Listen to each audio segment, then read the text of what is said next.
Año 1968. Estado de Montana. Tierra seca quemada por el sol.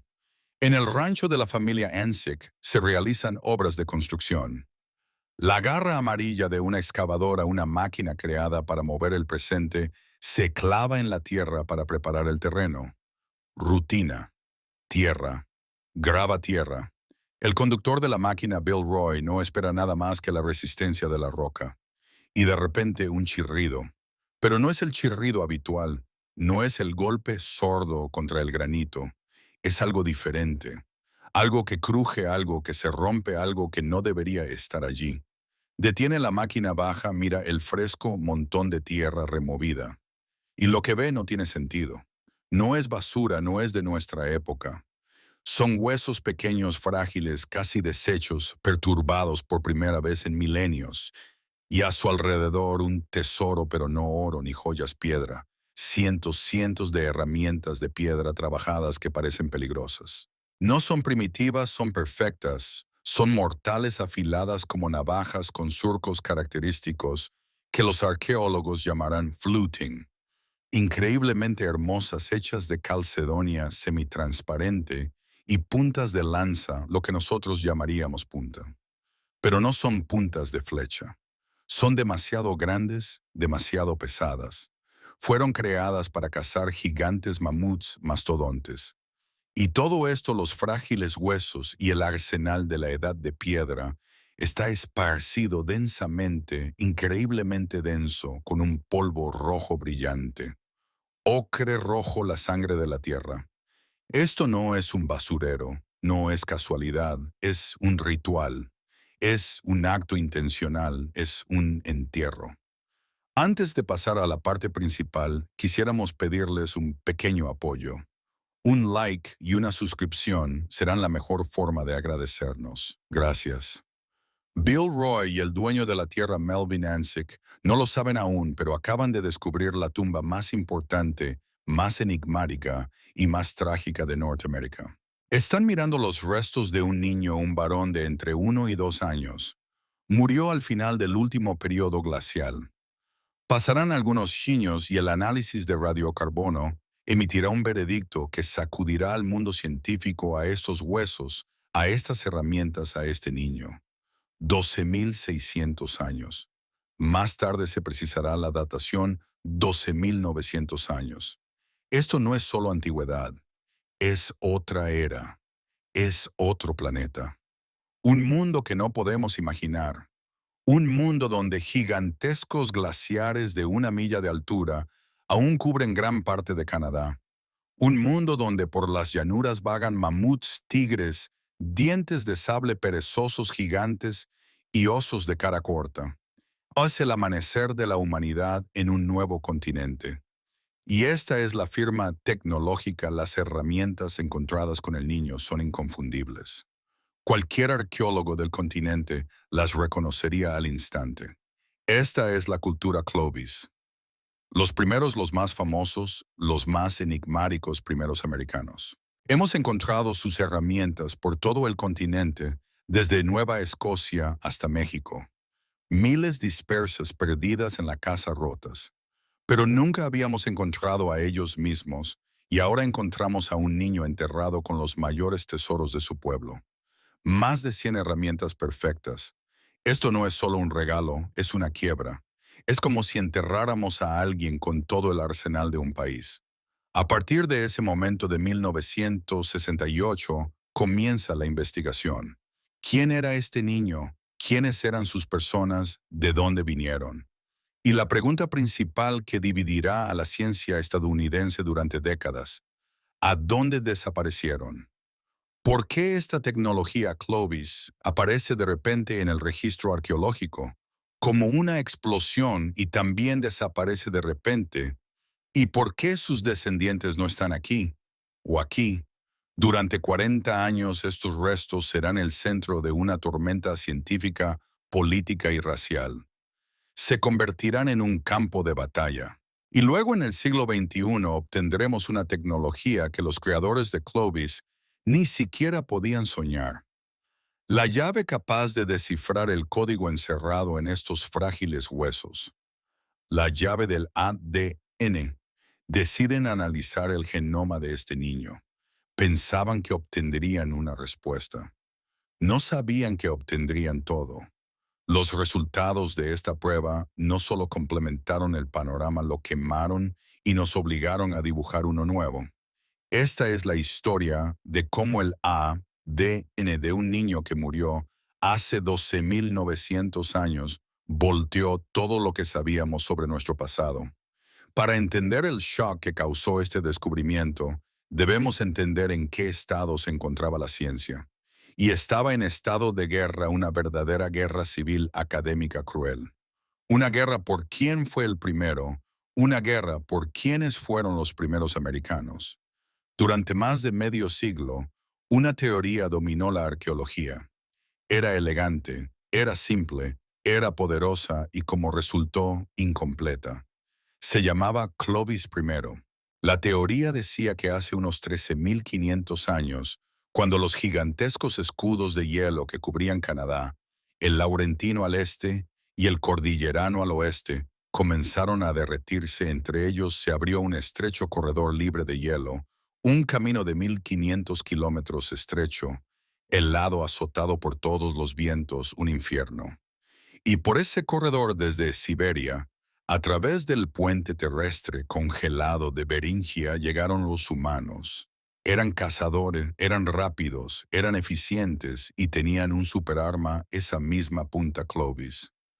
La forma característica con surco en la base, el fluting.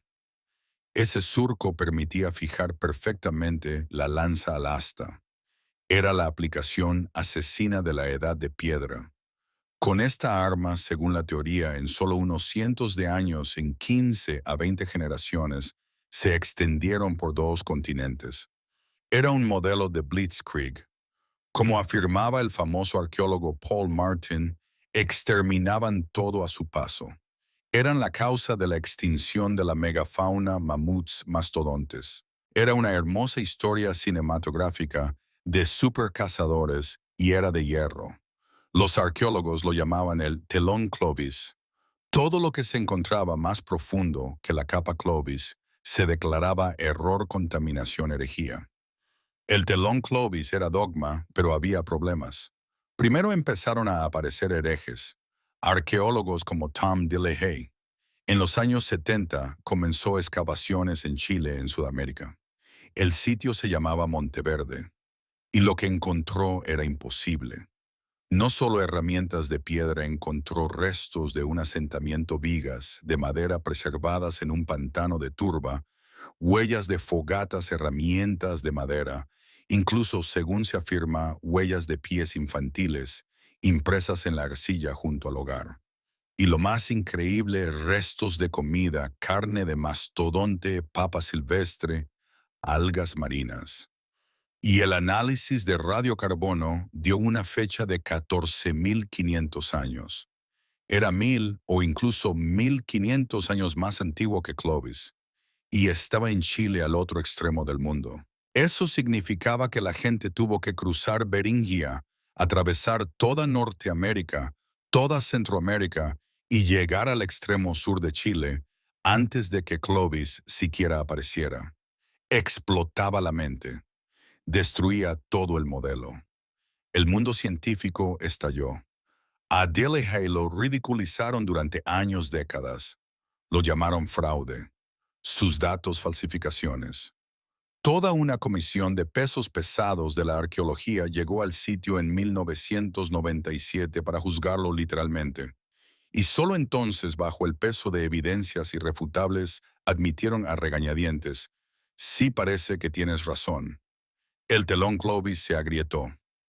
Fue la Primera Guerra, la guerra por el cuándo, pero hubo una segunda mucho más sucia, mucho más sensacionalista. La guerra no por el cuándo, sino por el quién. Año 1996. Ciudad de Kennewick, estado de Washington.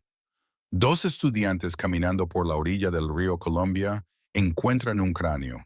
Llaman a la policía.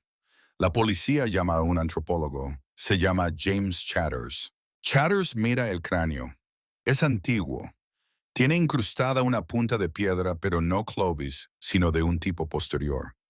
El análisis de radiocarbono da 9.000 años. Es un esqueleto increíblemente antiguo, pero eso no es lo que choquea a Chatters. Mira la forma del cráneo, el rostro estrecho, la nariz prominente, y declara algo impensable.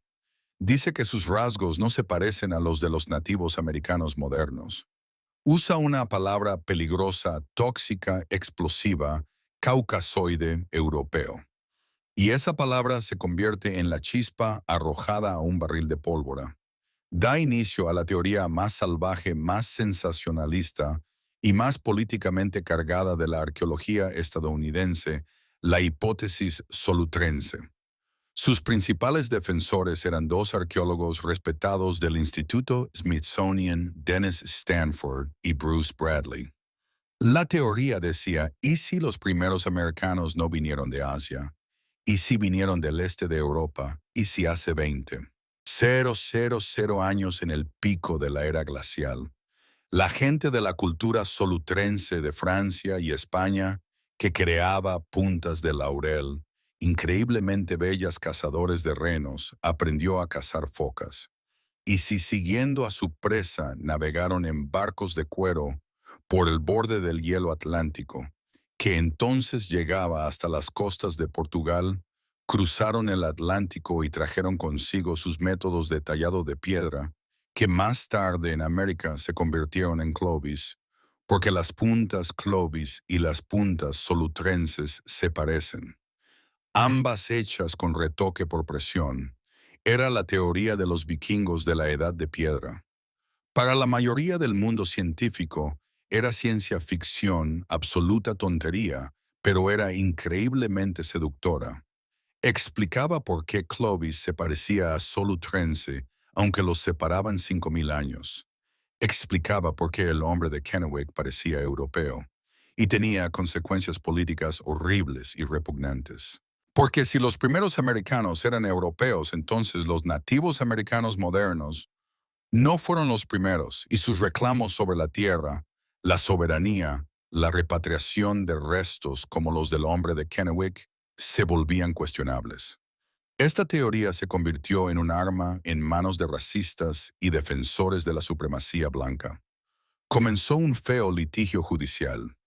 Las tribus nativas de la región, invocando sus tradiciones orales y la nueva ley NAGPRE, la ley de protección y repatriación de tumbas de nativos americanos, exigían la devolución de los restos para su inmediato reentierro. Los científicos a su vez demandaron argumentando que un esqueleto de 9.000 años que no se parece a un indio no podía estar relacionado con las tribus modernas y era patrimonio de toda la ciencia. Los juicios duraron 9 años y todo ese tiempo, el hombre de Kennewick estuvo guardado en una caja en un museo. Así que este es el campo de batalla en el que entramos. Primero Clovis, primero casi muerta pero aún influyente. Segundo, pre-Clovis probada pero que no explica quiénes eran estas personas. Tercero, hipótesis, solutrense salvaje pero políticamente poderosa sobre fundadores europeos. Y en el centro de esta tormenta entre Clovis I y Monteverde, entre Asia y Europa, entre científicos y tribus, yace un pequeño esqueleto frágil de Montana, el niño de Anzick. Era único. El hombre de Kennewick era solo un esqueleto, Monteverde solo huellas. Pero el niño de Anzick era el único esqueleto humano del mundo encontrado en contexto Clovis indiscutible, enterrado con herramientas. Era la piedra Rosetta. Podía dar la respuesta. Podía terminar la guerra. Pero ¿quién se atrevería a leerlo? Durante décadas fue imposible. Primero la tecnología. Extraer ADN de un hueso de 12.900 años no es como en las películas. ADN antiguo, ADN IA. Es una pesadilla para un genetista. No es una hermosa doble hélice completa. Es confeti. La molécula se descompone en miles de millones de fragmentos diminutos ilegibles de 20, 30, 40 letras. Además, se pudre químicamente. Ocurre desaminación, la letra C-citosina se convierte en T-timina, introduciendo errores en el código. Pero el principal problema es la contaminación. El 99.999% del ADN en una muestra antigua no es del espécimen, son bacterias hongos. Y lo más aterrador, ADN humano moderno, ADN del arqueólogo que lo encontró, del curador del museo. Un estornudo, una célula de piel, un soplo, y la muestra se inunda. Un genoma de miles de años sería ahogado por el ADN moderno. Era una pared tecnológica. Segundo, la política. Tras el escándalo del hombre de Kennewick, cuando científicos y tribus libraron una guerra de 9 años en los tribunales en Estados Unidos, se aprobó la ley NAGPRA. Estudiar huesos antiguos se convirtió en un campo minado. Las tribus, cansadas de que sus ancestros fueran estudiados, desenterrados y guardados en cajas, tomaron una posición firme: basta, devuélvanlos, déjenos enterrarlos. Y tenían razón. El esqueleto de Anzick, que durante décadas estuvo en manos de la familia propietaria y luego en un museo, se convirtió en objeto de la misma disputa. Las tribus de Montana exigían su devolución inmediata. La ciencia parecía a punto de perder su única oportunidad. Y entonces entra en escena un hombre que cambió las reglas del juego. Se llama Eske Willerslev, científico danés, jefe del Centro de Geogenética en Copenhague. Es un vikingo del mundo del ADN antiguo. Un aventurero que fue el primero en secuenciar el genoma de un humano antiguo, un groenlandés de 4.000 años. Entendió que la clave del pasado de América estaba en este niño. Pero también entendió que los métodos del colonialismo científico, donde los científicos simplemente llegan y toman lo que quieren, ya no funcionaban. Decidió intentar algo radical. Decidió hablar.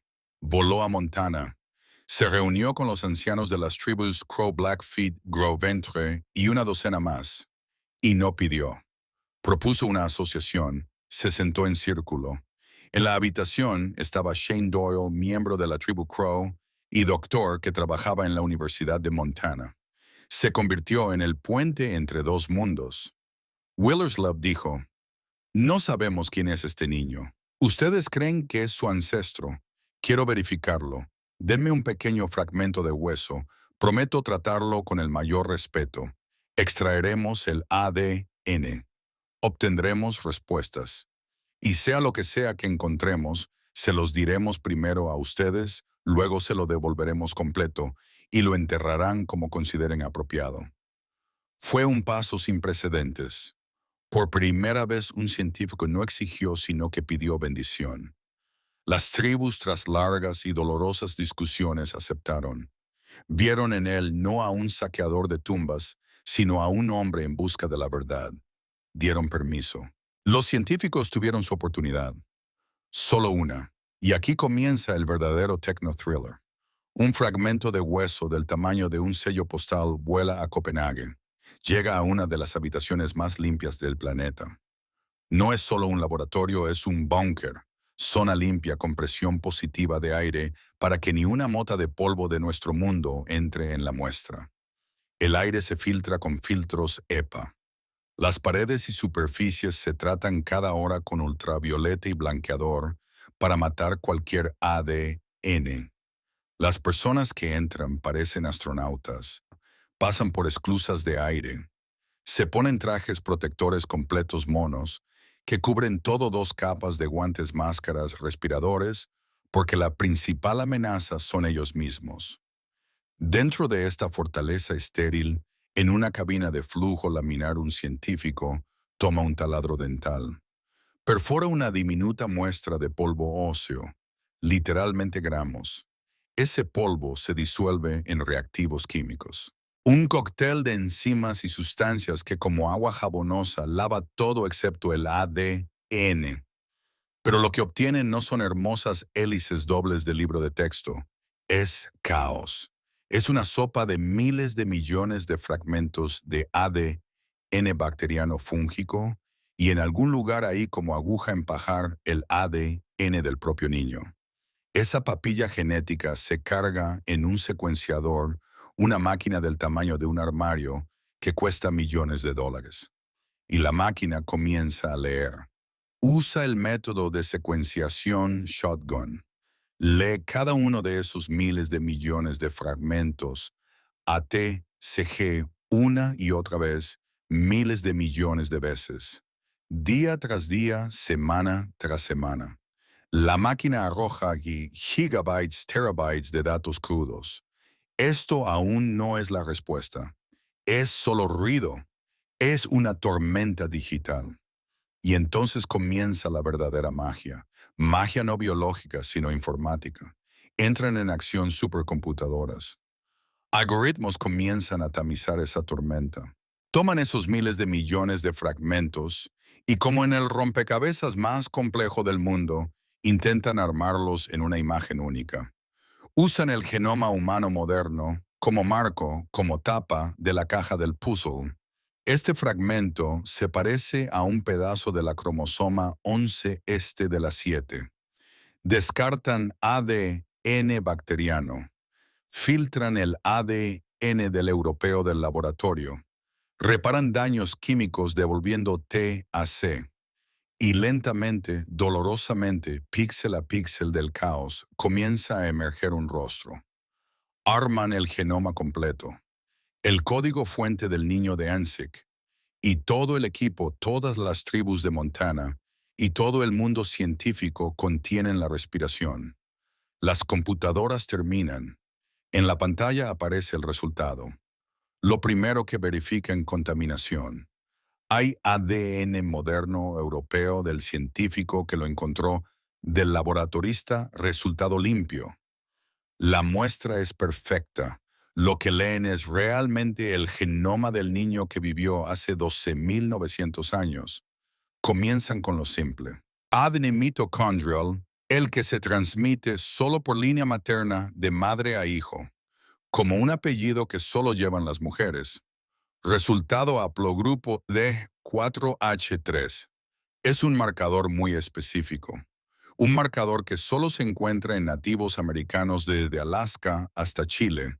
Fue la primera señal, pero no era todo. Luego cromosoma y el que se transmite solo por línea paterna. Resultado haplogrupo Q-L54. De nuevo sin error. Es el marcador paterno dominante en todos los pueblos nativos de América. Ya no era coincidencia, era patrón. Pero el golpe principal estaba por venir. Genoma completo, todas las 3.000 millones de letras, toda la receta del niño de ANSIC. Lo cargan en la base de datos y comienzan a comparar. Primera comparación con genomas de europeos modernos, franceses, españoles, ingleses, los defensores de la hipótesis solutrense. Resultado cero. Nada, ausencia absoluta de conexión. Ni una gota de sangre europea, ningún vikingo de la edad de piedra. De la noche a la mañana, con una sola prueba, esa teoría sensacionalista, hermosa y políticamente peligrosa murió. No solo fue refutada, fue destruida. No fue una invasión europea, fue algo distinto. Por cierto, el ADN del hombre de Kennewick, que finalmente también se secuenció, mostró el mismo resultado. Era 100% nativo americano más cercano a las tribus que viven en la misma región hoy. La teoría del cráneo caucasoide se basaba en una antropología subjetiva errónea. Segunda comparación.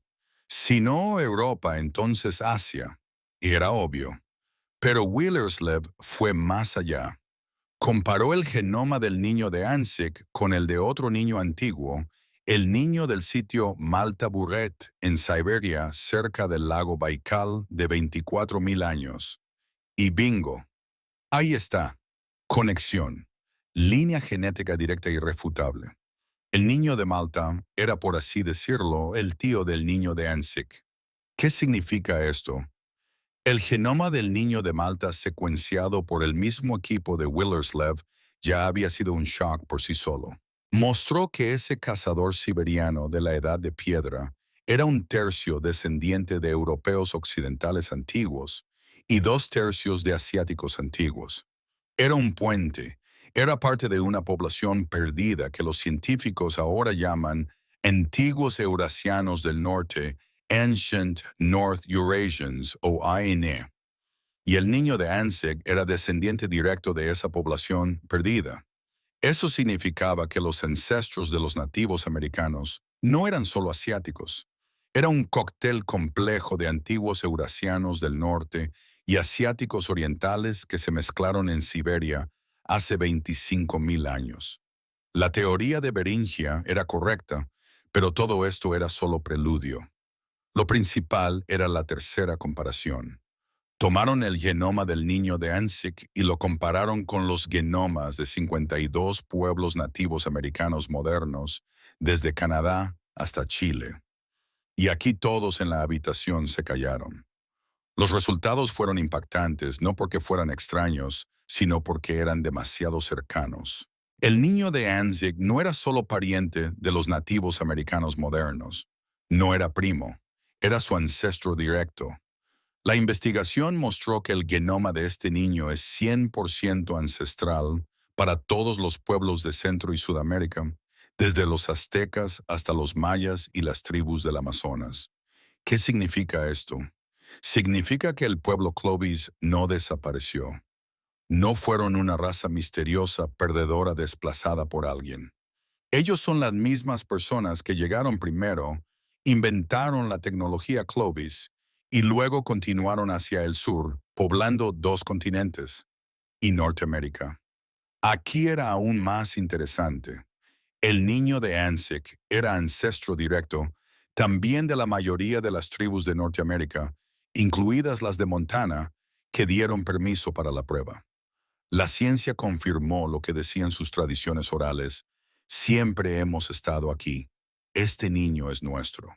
El niño de Ansik era parte de la población fundadora de ese grupo que llegó primero al continente y del que como del tronco de un árbol gigante surgieron todas las demás ramas. No era ni del norte ni del sur.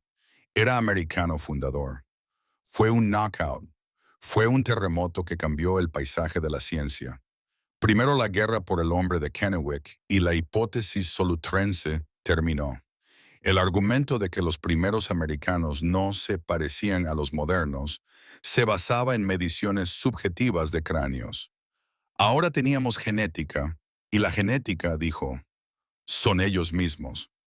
Este resultado cambió la base legal y moral de la arqueología en América.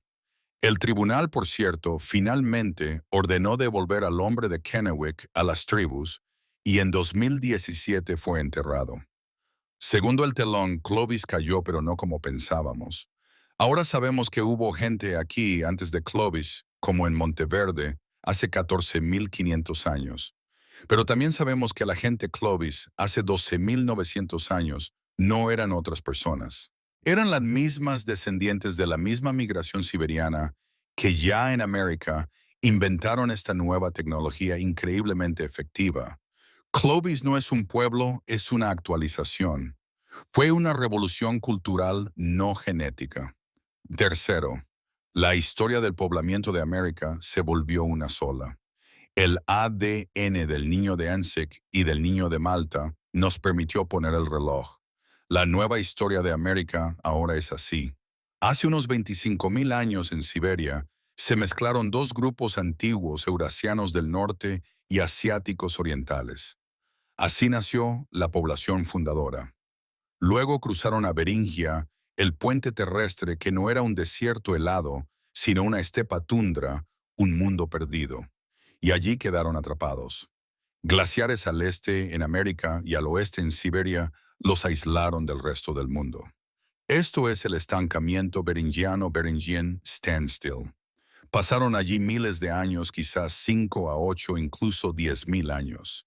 Allí se convirtieron en americanos, hace unos 16. 000 años los glaciares en la costa del Pacífico americano comenzaron a derretirse, pero el corredor interior del continente aún estaba cerrado. ¿Cómo pasaron? No caminaron, navegaron. A lo largo de la costa en botes, la autopista Kelp. No eran supercazadores de mamuts, eran pescadores. Comían focas, peces, moluscos, algas marinas. Y así, saltando de isla libre de hielo en isla libre de hielo, rodearon los glaciares. Por eso Monteverde en Chile, 14.500 años más antiguo que Clovis, en Montana, 12.900 años. Primero poblaron la costa, luego se adentraron en el continente. Y solo después, ya en el interior, uno de esos grupos inventó la tecnología Clovis e hizo ese blitzkrieg cazando a los últimos mamuts. El niño de Anzick era descendiente directo de esa gente, pero para los científicos y más importante, para las tribus de Montana, esto no fue el final. Fue el cumplimiento de una promesa. Cuando Willerslev obtuvo los resultados, no los publicó de inmediato. Lo primero que hizo fue volver a tomar un avión y volar a Montana. Se sentó de nuevo en círculo con los ancianos y les dijo, tenían razón, es suyo, es ancestro directo de los pueblos de Sudamérica y es ancestro directo de los pueblos de Norteamérica, incluidos los que viven aquí en Montana. Para las tribus fue todo. Fue la confirmación científica de que sus tradiciones orales transmitidas de generación en generación, sus mitos eran verdad. 28 de junio de 2014. Un día soleado en Montana, en el mismo lugar donde Bill Roy detuvo su excavadora casi medio siglo antes, se reunió una multitud, guerreros Crow con vestimentas tradicionales de plumas de águila, ancianos de diferentes tribus, familias y científicos. Es que Willerslev, el hombre que descifró el código, estaba allí. Entregó un pequeño paquete envuelto en piel con los restos del niño a las manos del anciano. La ciencia había hecho su parte, la respuesta fue obtenida, y ahora era hora de devolver al niño a casa. Después de 12.900 años, el niño de Anzick, al que los nativos americanos llamaron el niño del arroyo, fue entregado de nuevo a la tierra, pero esta vez no solo no en la fría tierra del período glacial, sino con cantos, oraciones y rituales de sus descendientes vivos de sangre. El genoma del niño de Anzick respondió a la pregunta. ¿Quién respondió a la pregunta? ¿De dónde respondió a la pregunta? ¿Cuándo reescribió la historia del continente? Pero nunca responderá a la pregunta más humana de todas.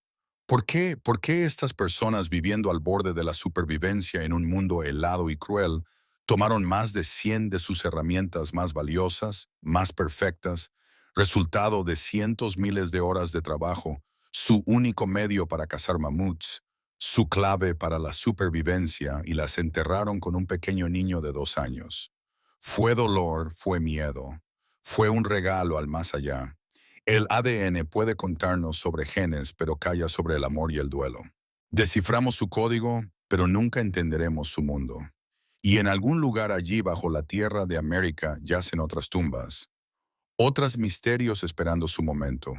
¿Qué nos contarán? Un enorme, gracias a todos los que vieron este episodio hasta el final.